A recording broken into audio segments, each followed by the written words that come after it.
out SS College instead of the council chamber, there's a time limit for the use of this venue, which is until 9:30 p.m. If the items on the agenda are not concluded by 9:30 p.m., we will adjourn this meeting and recommence at the next public parenting committee in January. If this happens, we will look to adjourn once a report has been concluded and before the start of the next report on the agenda. I would like to remind everyone present that this meeting is being recorded for publication on the council website.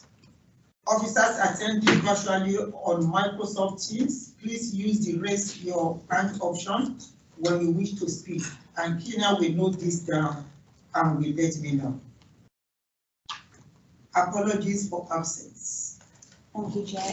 This evening is apologies from Councillor Poppakiri, Councillor Polly, and also Christopher Bennett, the Chair of the Children and Care Council, and representatives in the Thurrock Open Door. Thank you. Is anyone standing for any of these councillors? Unfortunately, Councillor Kent was down to a substitute for Councillor Poppakiri, but he also has another meeting, so he sends apologies for that. And we do have reps from Open Door, but unfortunately, as Christopher as the Chair, liaison from the Children and Care Council. I have not received any apologies for absence. Okay.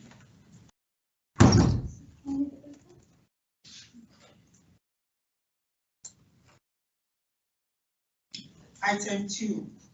I move that the minutes of Public Parenting Committee meeting held on the 1st of June 2021 be approved as a correct record. Great. Are there any comments on the accuracy of the minutes? No. The minutes are approved. Item 3, I have not agreed to any items of urgent business this evening, so we can move to item 4, declaration of interest. Does anyone wish to declare a declaration of interest? No.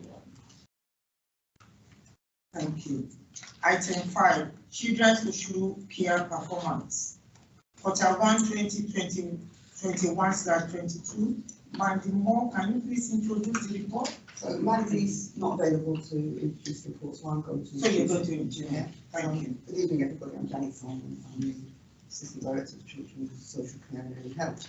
So this report was completed for the September Corporate Parenting Committee, which unfortunately was postponed and which we're here tonight.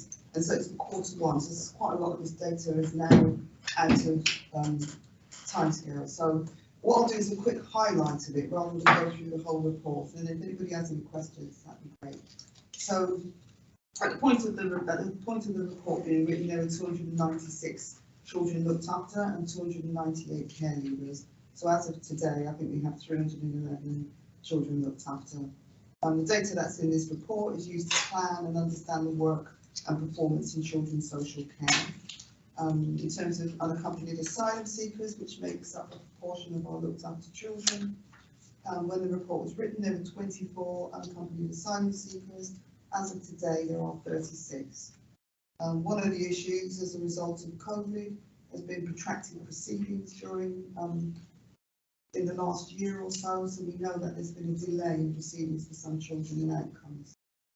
Portion of children looked after, the majority, 56% are male, 44% are female, and 67% of our looked after children are aged over 10 and over, and the rest of them are kind of aged between 0 and 9. So 33% is between 0 and 9 years old.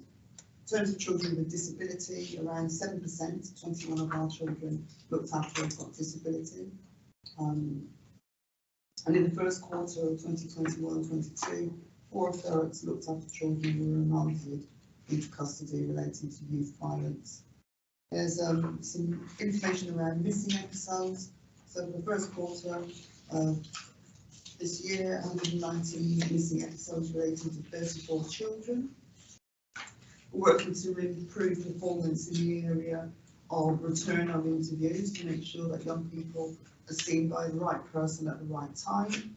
We're currently having weekly meetings to look at our performance in this area, and we're just trying to make sure that each child has a return on interview. So some young people will go and see more than one period, to more than one episode, so it's making sure that they are seen. And sometimes the best person to speak to them is not necessarily our return on interview staff. So sometimes that is the social worker. So we're doing some work around that, and we'll probably bring it back to the next corporate parenting around what work we're doing around return on interviews. In terms of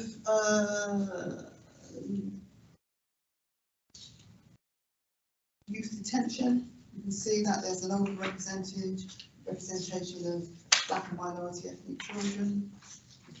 Our visits to children are timely, and the majority of children they're seen within their statutory timescales around 95%, which is good performance. In terms of initial health assessments, we can see the performance around that, and there's two measures for initial health assessment.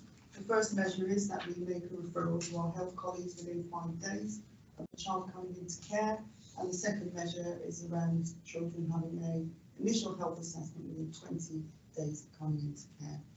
Performance in the first quarter was quite good, but as you can see, you only need to have they're quite low numbers. So, for example, if you've got 6 young people and 2 of them are out of timescale, that will represent 33% of our performance.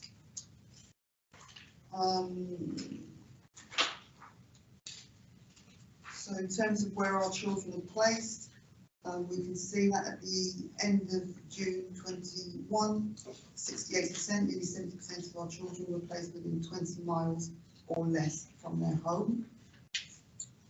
And there's some information around the age distribution of care leavers, numbers of care leavers in education, employment or training, care leavers in suitable accommodation and care leavers in touch. As I said, this information is for quarter 1, so some of this is out of date.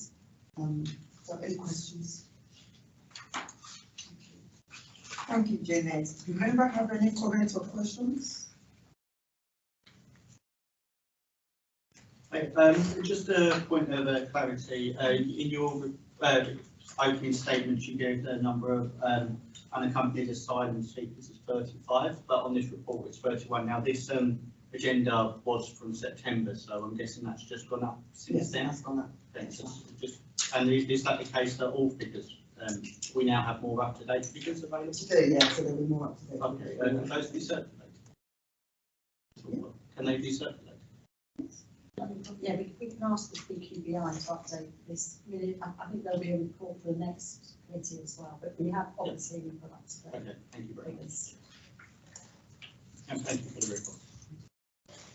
Any other question? Thank you, Janet, for the report. A couple of things on page 22. So obviously it's worrying about the increase in gang-related violence and knife crime. And obviously that puts pressure on us when we have to look after the children remanded into custody.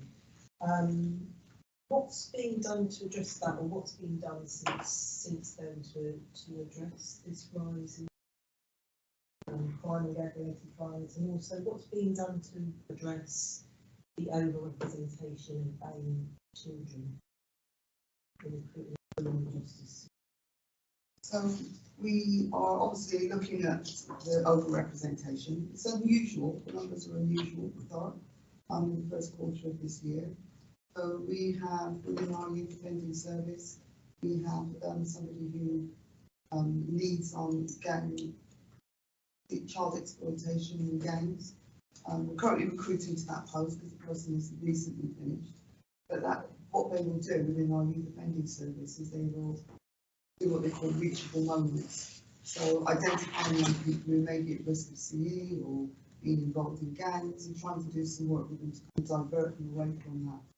We have strategy meetings where we're concerned about young people who are at risk of gang-related violence. We will do mapping with our colleagues, from partners, with police, with to identify those young people and find different ways to work with them. I know the Youth Violence Youth Justice Board last week, conversation about the overrepresentation across the country. It's not just in trouble, about what that's about really, and how we can identify the reasons for that. I know there's an young people, black and minority ethnic groups, more likely to be in custodial, they're more likely to get custodial sentence or be arrested. The same crime, from so there is a bit of work ongoing at the moment to try and establish what that's about really. I just wanted to add some of the things in terms of what are we doing to try and address this issue in the authority. So some of the work we're doing in conjunction with partners, so it isn't just children's services or the council that help resolve this. So we've done a lot of work with the Olive Academy, that's the alternative provision in Thurrock, and they've been given some funding to do outreach work at a prevention level with the other schools. So they're already working with 2 schools with young people who are deemed to be on the edge of or have been on the whether it's antisocial behaviour or around gangs, so they're actually working with those secondary schools to try and prevent those children being excluded, because we know one of the biggest factors of risk for children and people in terms of getting involved in high-level violence, youth violence, is if they're excluded from school and it's alternative provision. So we have done some, I think, some really great sterling work. Really on board, we're trying to make a difference, and also our schools really like having that outreach work. Also the community safety team and service within the council, working again very closely with police, have put in a number of prevention measures around the authority, again where they can spot the beginnings of issues really starting in working with communities as well. And we've been very fortunate to get some additional funding from the Essex Violence and Vulnerability services, and that's sort of one-off funding for us, but it's a year plus, so we're putting in some additional worker type posts to actually, so we're really targeting prevention. You know, we have a lot of involvement from our boss who's offending service at that more, at the point they've already offended and already caused harm. So we're really targeting at how can we work with our vulnerable young people beginning to look like heading down. So we are getting some externally to help us do that. So I think working really closely with our partners. It's great to hear that, and it's great to hear that emphasis rather than it being at the end of when the public's already there and maybe that young. So it's really good to hear that there's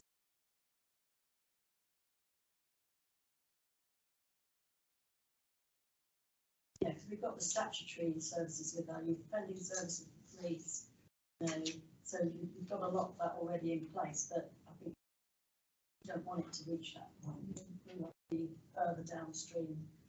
So I think there's some really good partnership working. and this has come out, this has come out on Director of Public Health report. So this is I mean, sorry, Jen. Some of it has come out of that, so some of the funding, especially some of the money, come out of that. So yes, there has been ongoing work, like she says, across the partnership to make sure we're absolutely addressing those. Of course, what we're trying to do is at the out-of-court disposal, to make sure we're diverting young people where we can. So it's a kind of combination of things. It's not just, she says, it's not just children's social care, it's our partners as well, with health. It's community safety, so it's right across the council and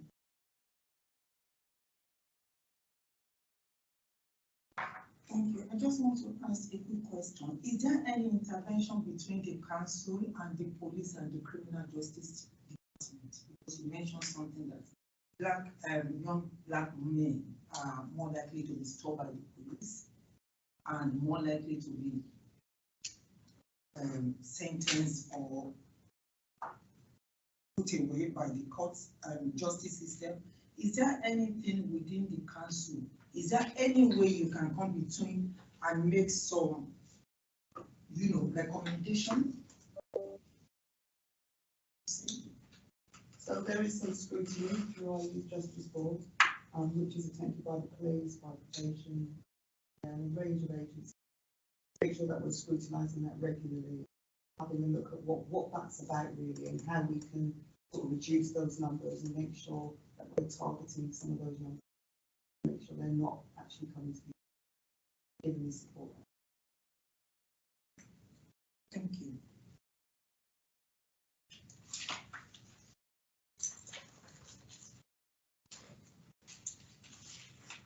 So are all members in agreement with the recommendation outlined within the report?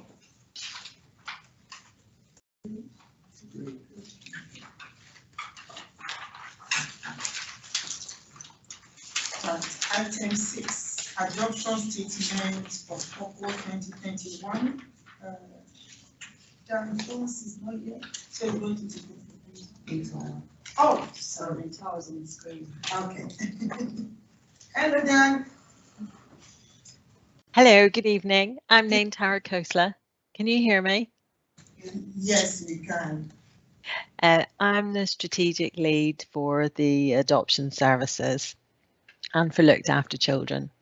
So our adoption statement of purpose is presented to members this evening in order that you are aware of our adoption services and that you can be briefed on what we deliver in terms of the approval and assessment of adopters and what other supports are in place post-adoption. It is a statutory requirement for us to present this to members so that you are aware of what our services deliver. So in terms of what we provide as a range of services so that people who want to adopt are able to review the statement of purpose and ensure that they are aware of the legislative framework and the offer from Thurrock, but also because we are members of the Adopt East Alliance, we have a unified resource with them, and that was part of a government expectation that we join together to create greater efficiencies and wider choice for both adopters and for children. Okay. Bear with me while I scroll down my page.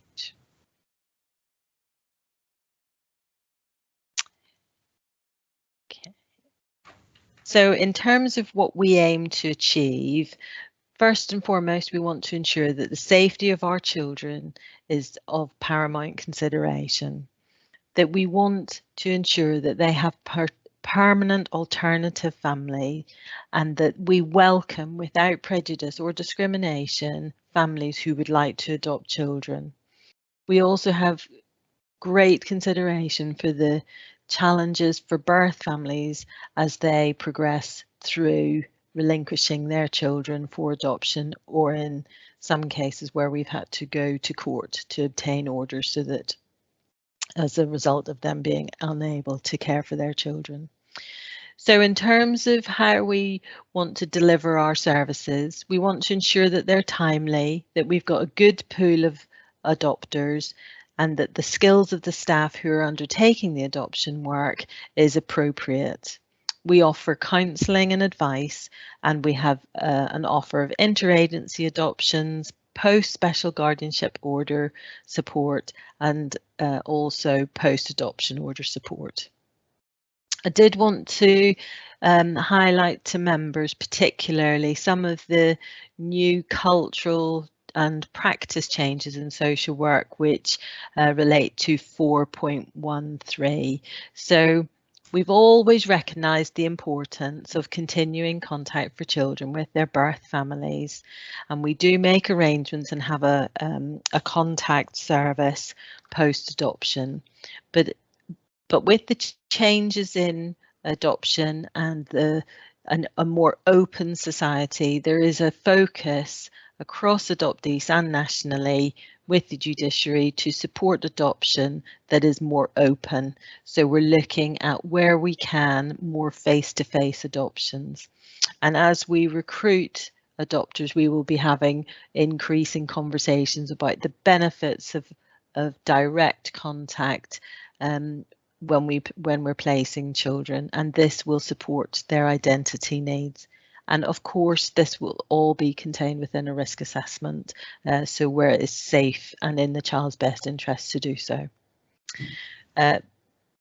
There's some structural issues that are covered in the report, and we have got an outline of what we do for recruitment of our adopters. So we do have our own campaigns. We have a number of families in adoption recruitment processes, and this supports us with our family finding and making sure that we've got appropriate families for the children that we need homes for. So the ADM, which is known as the agency decision maker, supports the decision for those children who need to be placed for adoption, and we need that before we go to court. The focus of the service is the permanency planning overall, whether it's fostering or adoption, to ensure that children who are going through court proceedings have got as speedy a transition through children's social care as possible, and we ensure that we reduce delay for those children, whether it's for an adoption plan or whether it's for an SGO or return back to family. Working with the adoption services, the independent reviewing officer service, and they support us in the care planning and provide independent scrutiny of our plans. We do have an offer of financial support, and we review that annually, and we also ensure that our adopters are progressed to adoption panel, along with where we are providing children to be placed for adoption. The adoption panel supports scrutiny and enables recommendations to be made to support adopters and placements for children. And just a little bit about the preparation training. Obviously, we recruit in adopters through their requests, and we undertake preparation training so that they're aware of what might be undertaken through the assessment process. And the assessment process is quite thorough because we're obviously entrusting Thurrock's children with permanent carers. So that's a summary of the adoption statement of purpose. Thank you. Thank you, Dan. Do you member have any comments or questions? Thank you, Councillor. Thank you, Chair. Sorry, I didn't catch your name at the beginning. Was it Tanya? What's it done? It's Naintara. Dan Tara. None. Yeah. Oh, sorry, I'm so sorry. I was wondering if I looking at me. I do. You're quite far away. I can't see very well. So, but I know we have met before, so I recognise your name. Thank you for the report.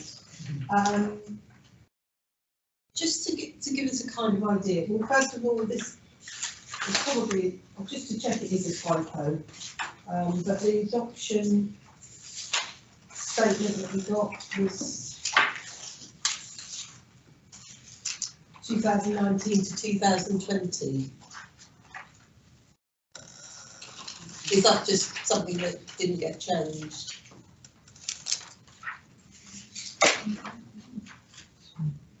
Or is there No, I'm really sorry if that's it is it's just a typo, that's fine. I just wanted to check. Is there a lot of difference between the adoption statement of purpose from last year and this year? I know you highlighted 4.13, which is the change in legislation, presumably, where the birth parents still remain in contact with the adopted children, and that's facilitated. But are there any other areas of significant change from last year's statement of purpose? Yes, so we have got 2 posts which we've introduced. We've recruited 2, and one is the panel advisor, and the other is the reviewing. Oh no, sorry, that's for fostering. No, there's no significant changes for adoption. Sorry, apologies. I had it in my head that as you asked the question about the changes, I had that in my head that there was for fostering. I was probably going to ask that question for the next one anyway, so we'll come to that then. Yeah, so the other question I had is, what's the difference? What kind of difference does it make for a child to be adopted rather than fostered? I just wondered if you could give us an idea of, for the child themselves, obviously some placements are not better or worse, but they're just different according to different needs. But do adopted children have better outcomes? And also how much demand is there for adoption places, and do we have sufficient people willing to adopt to meet that demand?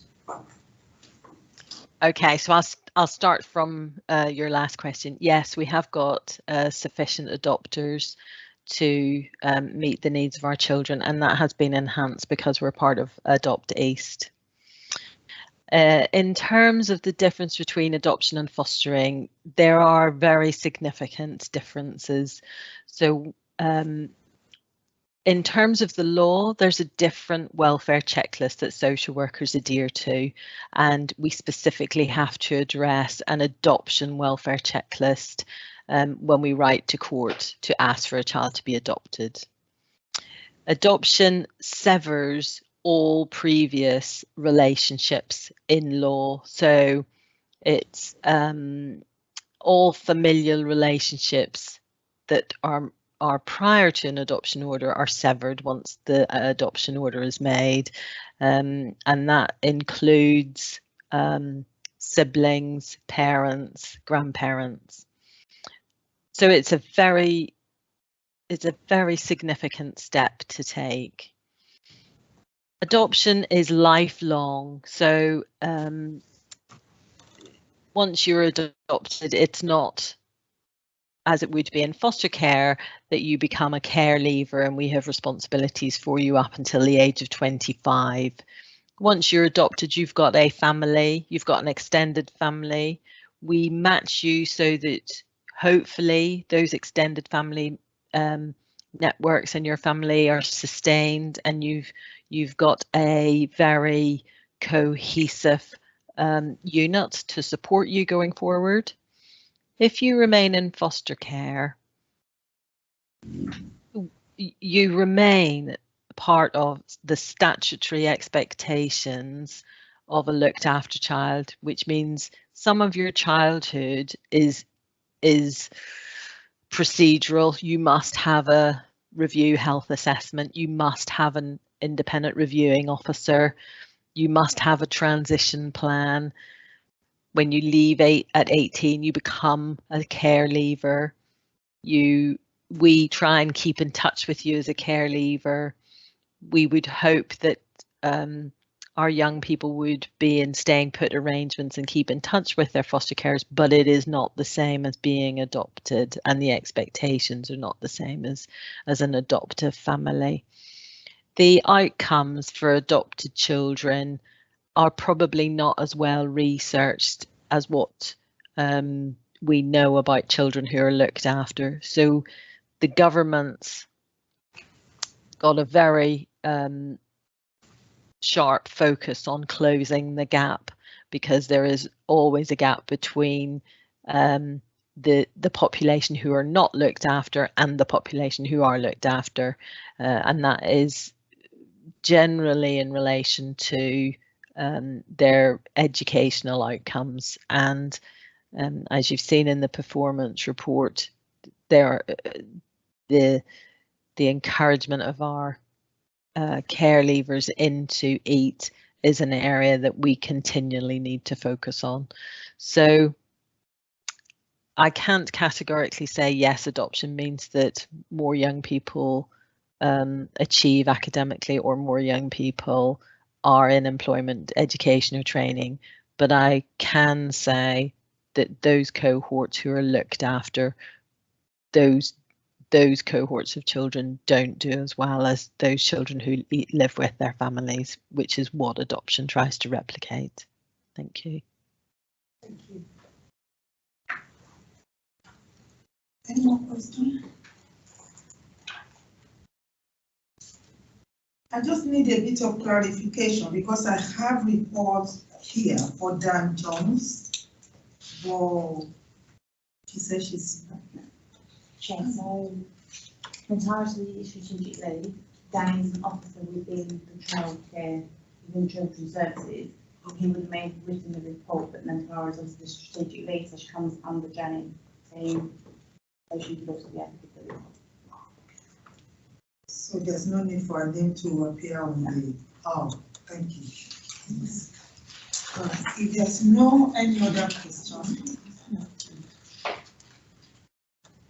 are all members in agreement with the recommendations outlined within the report? Okay, let's go to item 7. Fostering Statement of Purpose 2021. Can I ask officer to introduce the report? And the floor is yours.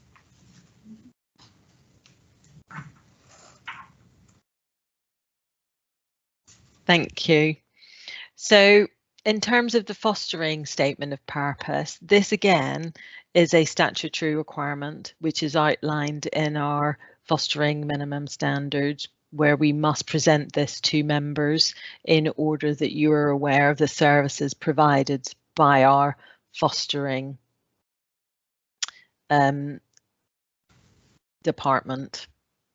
So the fostering services adhere to the fostering minimum standards of 2011. We work to them and we operate under those regulations. That supports children to grow into adults as part of a stable and loving family. We try to support children being matched with families who meet their ethnicity, their culture, their language and religion. Sometimes this is not possible, and where this isn't always possible, we have got training programs to support foster carers, and we encourage cross-cultural discussions and use the fostering support groups in order to address these issues. The key for us is making sure that the networks that the child operates within, not just the fostering family, but our whole Thurrock fostering community, supports children and young people to build on their identity and understand who they are and where they've come from. We offer a range of placements, parent and child, adolescent, short breaks and respite. So I wasn't proposing to go through all of the fostering standards. I think the most important one for us that we manage as social workers every day is that even though we might be fostering social workers, standard 4 is about safeguarding. We have to ensure that our children are safeguarded whilst they are in the care of the local authority, and we are mindful of that even though we have removed them from their own families and they're living away from their own families, that we must be considerate of any care issues that might arise while they're being looked after. So in terms of our commitment to diversity. We actively encourage and promote the recruitment of foster carers from all backgrounds and culture and religion and sexual orientation. We put a lot of thought into our fostering brand to borrow some of it from our LGBTQ and also the NHS. So that's where we've got our colourful rainbows from. So in terms of the standards, they are managed through the supervision of foster carers and their supervising social workers. We use our supervising social workers to visit regularly and discuss and reflect on the issues for foster carers who have got children. We also want to ensure that there's a separation between the child in the placement who has a social worker and the foster carer who has a social worker as well. So in terms of the structure in the service, it is a large service and which reflects the focus and attention that we give to our looked after children. We have a recruitment and assessment team who are doing some fabulous work to recruit new foster carers into Thurrock. We have a connected persons team, and those are carers who offer to look after children and become foster carers for Thurrock, but have got a connection to the child. So a family member, maybe a grandparent or an aunt. And then we have the fostering support teams, supervising social workers, and the placements team who search for our internal and external placements. So the work of those two teams is outlined in the report. They are very busy, and we do have a number of placements that are made with family, which supports the local authority in terms of being able to have children looked after away from home, but not utilise our own fostering resource. And it is better for children to be looked after in their family.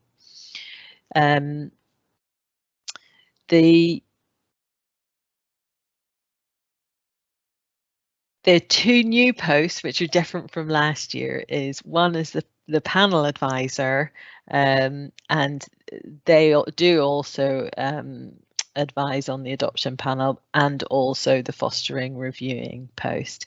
And just to say, the fostering reviewing post brings that independent scrutiny and quality assurance to the services that we're providing to foster carers, and that's the fostering statement of purpose. Thank you. Thank you, Nan, for the report.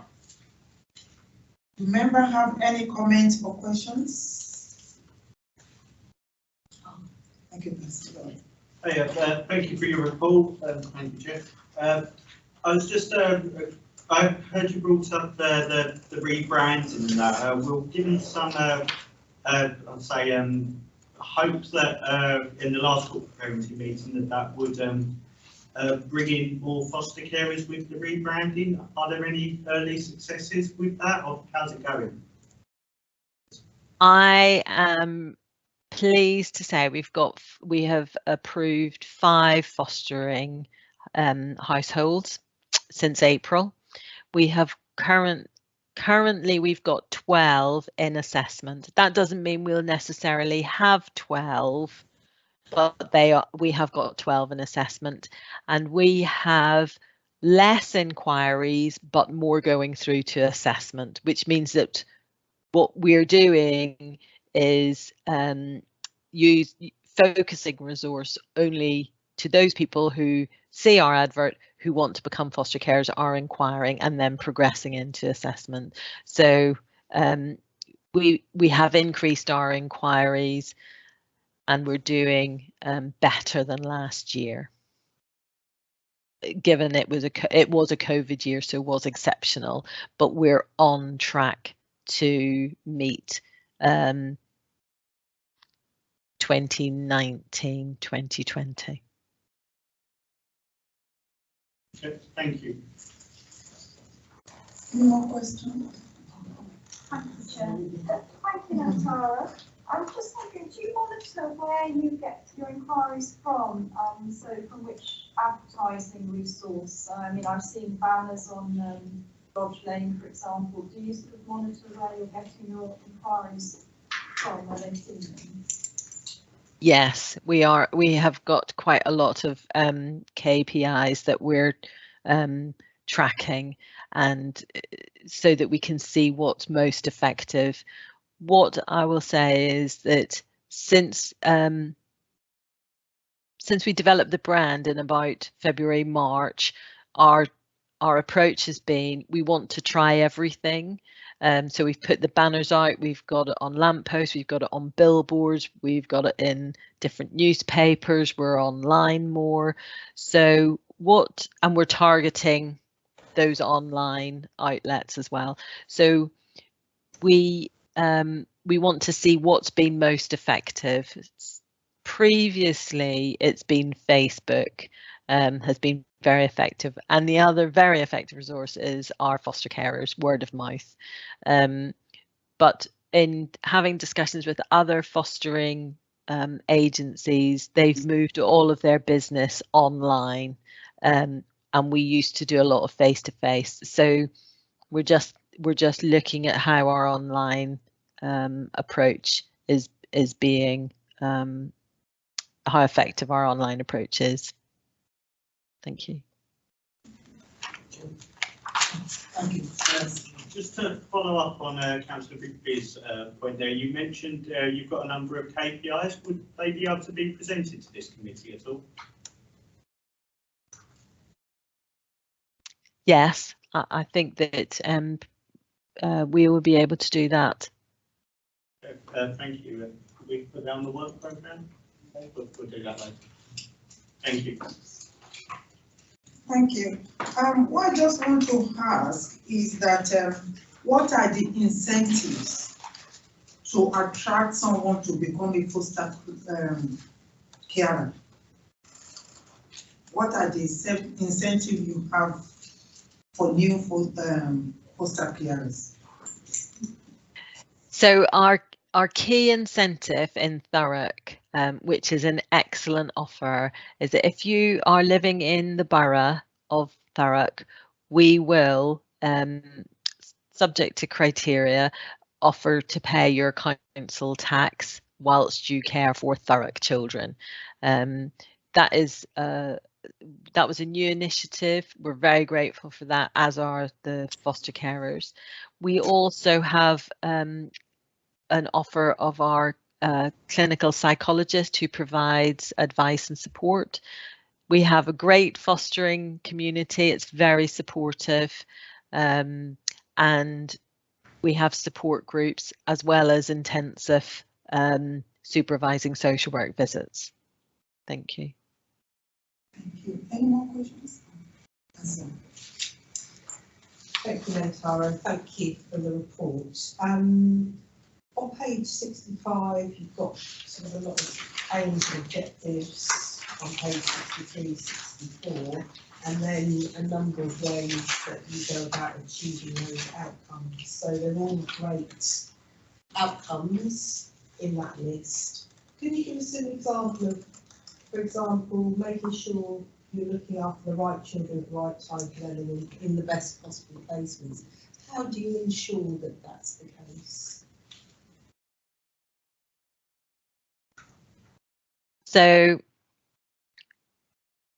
we have a weekly panel where all children who are likely to become looked after, that we would maybe have advanced information about the likelihood that they will become looked after, they will come to that panel and we'll talk about what their care needs are. That panel also looks at reviewing those children who've come in maybe in an emergency, and we review the care needs of the children who've come in an emergency as well. What we try and do is to make sure that we review the children, where they're placed and what their needs are, and we have a placements team who are working with the fostering service to ensure that they are aware of every day who is a foster carer that can look after a particular child or brothers and sisters. I am always asked to approve those placements to make sure that the needs are being met, and we have to complete a placement request. So the social worker will complete a placement request which outlines the needs of the child. That goes to our placements team and our fostering service. They look at that. They then check what carers we've got available.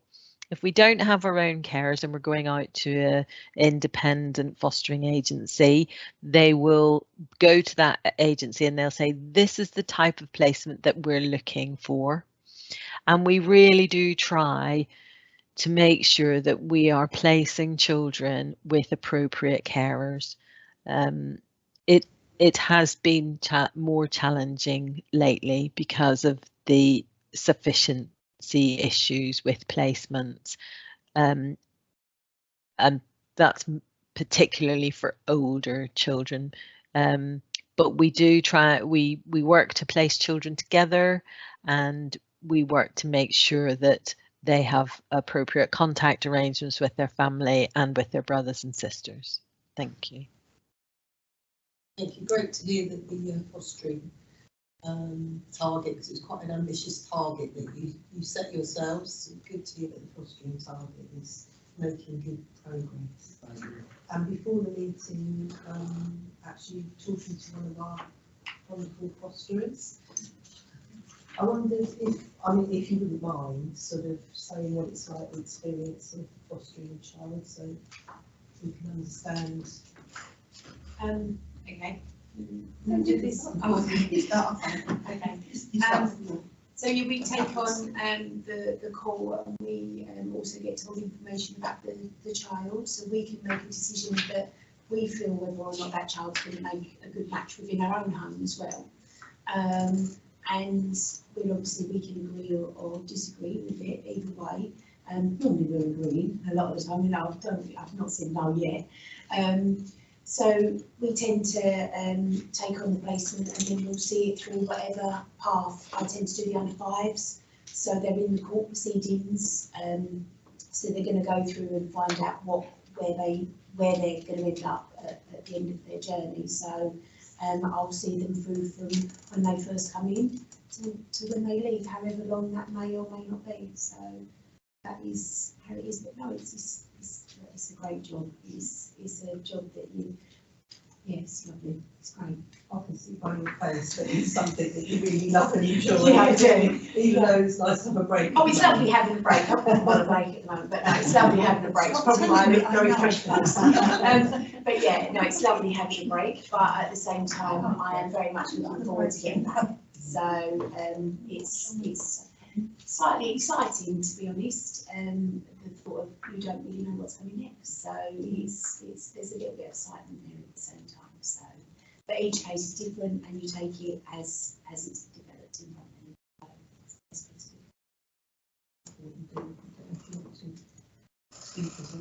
Yes, yeah, I mean, you wouldn't be doing it, you would love it.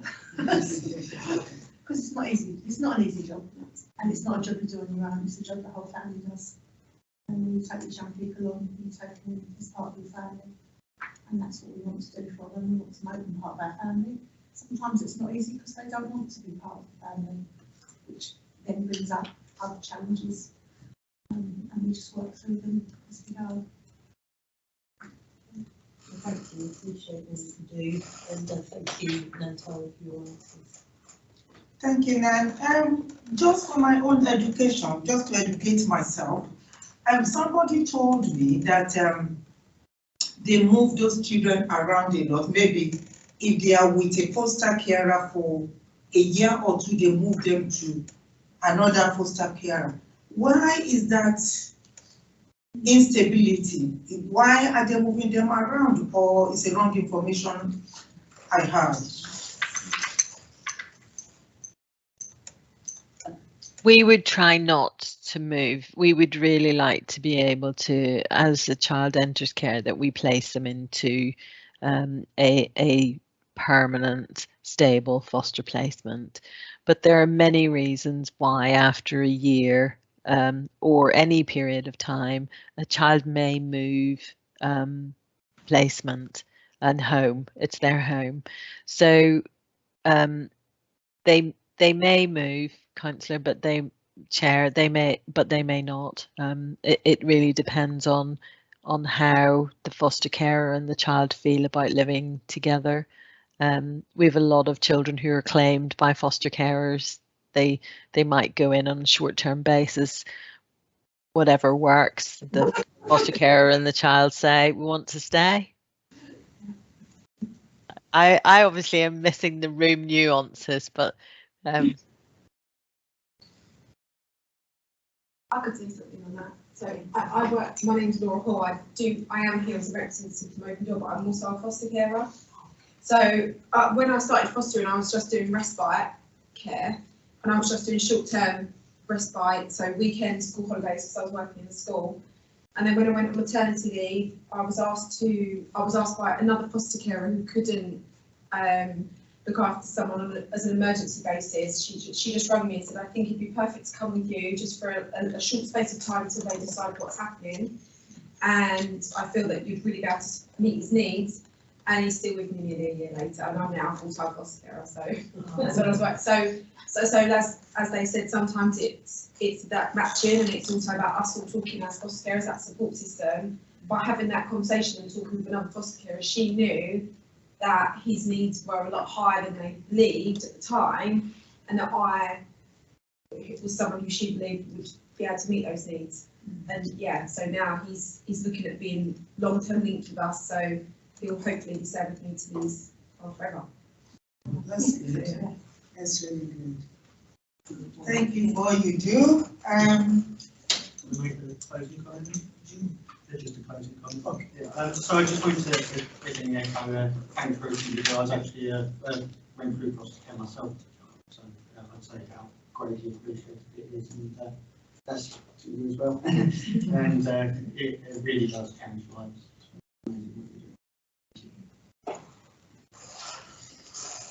Thank you very much. I was just going to say that, we were talking about how long children stay. I mean, the longest I've had a child in placement was 6 years. So I usually get older ones, and they came in and stayed, and I had 9 foster grandchildren so far. This is young people coming back with their babies. So far optimistic, or? Yeah, well, all of those have gone off and made lives for themselves and come back. I've actually not had any teen pregnancies, so that's wonderful. But yeah, most of them stay in touch for a length of time. So That's good. That's really good. But even the same with the babies, to be honest, I've got a good relationship with the parents that have left us when they've returned home. I've maintained a good relationship with some of the parents as well. So it really can work when you get that connection, the good sort of placement and working with families and things like that. It really does make a difference. Thank you. Thanks so much. Okay, in the absence of no more questions, are all the members in agreement with the recommendations outlined within the report? Great. Item 8, independent visitor service for look after children. Can I ask officer to introduce the report? Ruth? Hello, my name's Ruth Murdoch. I'm the Strategic Lead for Policy Assurance. I'd like to present this report to the committee. It's to advise the committee of the Independent Visiting Service that looks after children in Thurrock. The report's there, but I'll just do some highlights and take any questions, if that's okay. So the Independent Visiting Service is a service offered to children who are in our care who do not have regular or have little contact with their families, or where it's in their best interest to have an independent visitor. And the role of the independent visitor is to advise, befriend and visit that young person. That's usually on a monthly basis, and they'll link with them in relation to their hobbies and interests. The service is run, it's child-led and child-centred, so it's what a young person would like to be doing, and that will be discussed with them, sort of activities they might like to do. The service is commissioned by Open Door. We have colleagues from Open Door here today, who recruit the volunteers, train and supervise the volunteers who provide the service to our looked after children. As it says, they're independent. They're people who volunteer to do this because they want to have that link with young people and support young people. At the moment we have 8 children who are linked to independent visitors, aged from 8 to 16. They're young boys and girls, and we have a range of independent visitors as well, and Open Door have been working hard to increase the number of independent visitors that they've recruited to offer a diverse range of volunteers who can then be matched to young people. We've had it's a commission service, and our commissioning officer has, in preparation for the September meeting, did make contact with some young people and with some carers about the service just to get some feedback. And the feedback was very positive. The general view was that the independent visitor was well matched. They're involved in interesting activities, for example, bowling, indoor rock climbing, going to farms, going out for a meal. One independent visitor has tried to source horse riding for a young person. And the service was described as invaluable, that the young people could trust the independent visitor.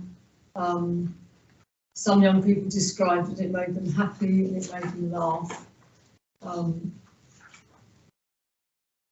And it was described by one carer as invaluable, making a difference for young people to have that link with somebody who's independent. The service continued to run throughout COVID restrictions, but there were probably remote contacts when there wasn't allowed to be face-to-face contacts. So that's just to orientate you to what the independent visiting service is.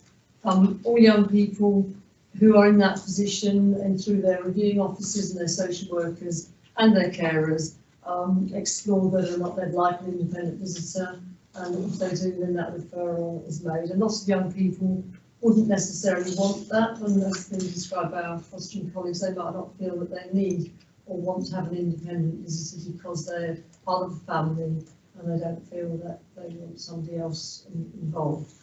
But for those young people that do, we make those links, and currently there's nobody, as I understand it, on the waiting list to be linked to an independent visitor. This report also does address the chairs of corporate parenting committees received a letter from the National Independent Visiting Network asking several questions about whether or not the corporate parenting committee was aware of this service. So this report answers some of those questions, and it also outlines the standards that are set out for independent visiting and how those are met. So in part this report is here because you as a committee received a letter back in February, and so this report is answering some of the questions raised in that letter. I think that's all I want to say. Thank you. Thank you very much, Ruth. The only question I want to ask is how do you recruit these independent visitors? How do you recruit them? What are the process? Well, our Open Door colleagues will make inquiries through the networks that they might have. It depends on a little bit on what the connections are. It's not something you necessarily advertise for as such. but it is something that's available, and they'll use the routes that they have found to be most productive to bring about the best outcomes, so that you do have people coming forward who are suitable. Obviously, they're assessed and supervised, trained. So there's an application process and a training process before they start providing that service. Because I'm thinking like university students will be very much interested in this type of, just to have job experience, to know what is going on within children's services, and those who study health and social care, or those who study social care. Yeah. Those are certainly ideas we could take forward, Sharon. Okay. Any questions? Yes, ma'am. Thank you for the report. I just wanted to say, looking at it, you haven't presented reports to the committee before. Can you give me some picture of historically what this has looked like in Thurrock? I know you're now using Open Door to find and provide these independent visitors. What was happening before the letter came to the committee? Okay. I've been working in Thurrock for 3 years. Throughout that time, Open Door provided the independent visiting service. So the letter was an inquiry to the Corporate Parenting Committee to explore whether or not you were aware of the independent visiting service. And so the service has been provided by Open Door prior to that letter coming, and throughout the years, as far as I'm aware. So there's been no difference. It's just that for yourselves, it's explaining what that service is for our looked after young people. Thank you. And you intend to have these reports annually now, so that's or included in it, so that'd be So the reports will be provided to the local authority annually. There's a commissioning service and their quarterly reviews through that service, and then Open Door will be providing an annual report to the local authority. Okay, Councillor. Thank you, Chair. Thank you for the report, Marie. Yeah, I wanted to understand, looking at the amount of children we've got, it seems, the number seems very low, 23%, and 1.5% of looked after children and care leavers have an independent visitor. I wasn't quite clear around referral. Can children self-refer for independent visitors? It kind of sounded in the report as though the referral was made by the social worker if they feel it's necessary, and it seemed like there were quite strict criteria rather than it being a more universal offer. But maybe that's maybe it's why I expressed it. As every review, it's a consideration. The IRL with the young person consider whether or not that is something that the young person would be interested in. Certainly, if a young person wanted to, the Open Door also provide our advocacy service, and all our looked after young people are approached to advise them of the advocacy service, and they would be able to ask directly Open Door if they wished to be considered for an independent visitor. They could ask their social worker, they could ask their foster carer. So there's no, if a young person felt that it would be something they'd be interested in, we would be trying to match for that young person the right visitor. So the low numbers are because there's an awful lot of children who don't feel they need that service, and also there's a lot of children in our cohort who are much younger, who wouldn't necessarily be part of their plan. They'd be too young, they'd be maybe moving on to permanence, and that wouldn't be. But it's for children who are looked after, who are probably going to remain looked after, and who don't have that link with their birth families. So it's to create a link with somebody who's a little bit outside, as you might have if you had a link with an aunt or an uncle or a birth family member. It's to create that separate, special relationship.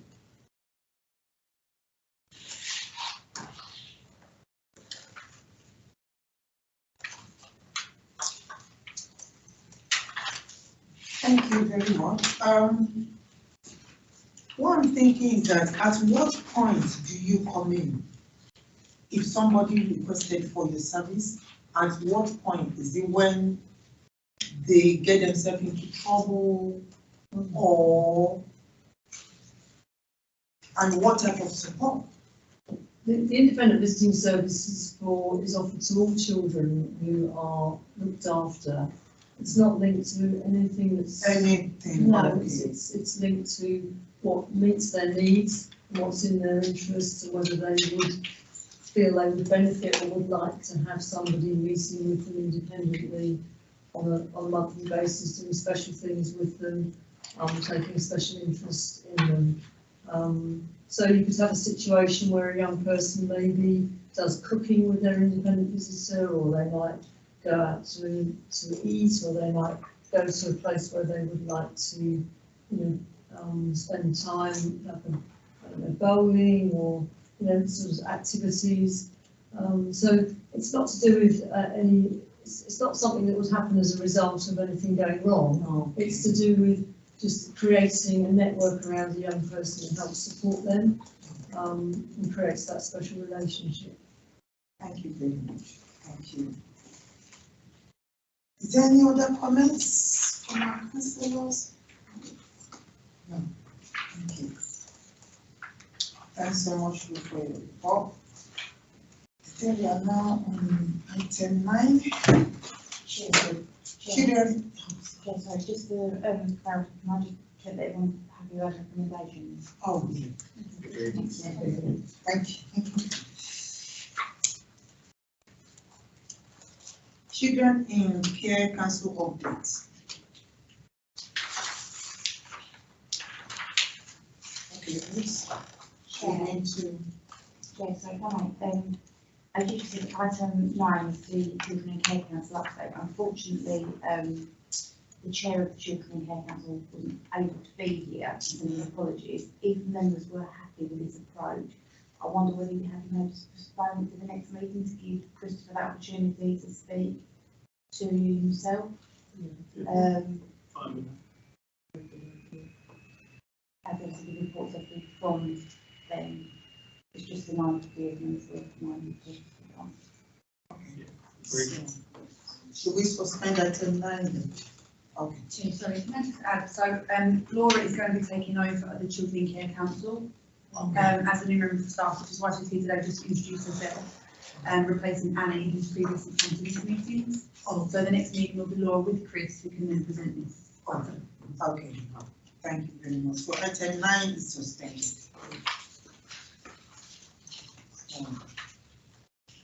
Item 10, can I go to? Thank you, Chair. Just a slight background, the members, the majority of you within the report. The annual report came from a request from the leader of the council 2 years ago now, I believe.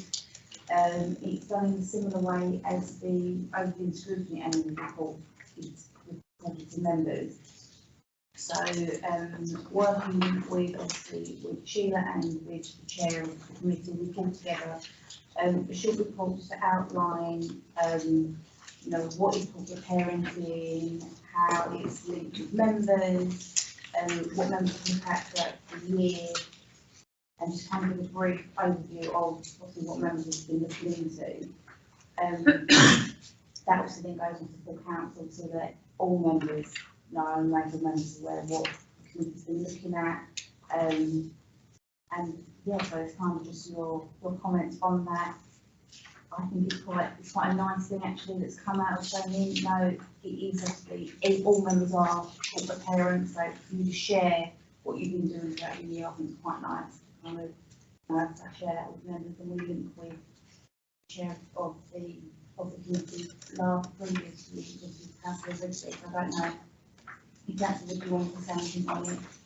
So. Just to say thank you for listening to the other committee.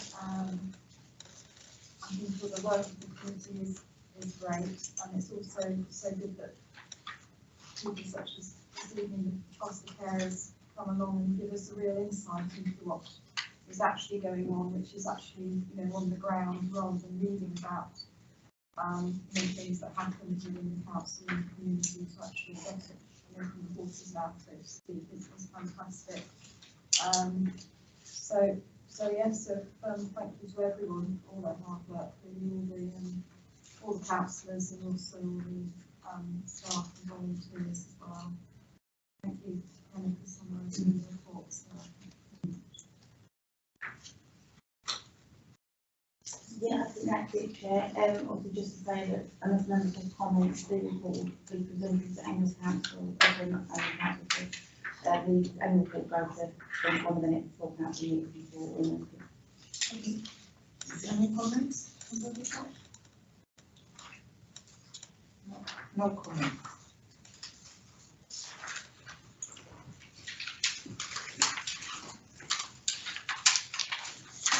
So item 11. Okay, are all members in agreement with the recommended outline within the report? Agreed. Okay, thank you.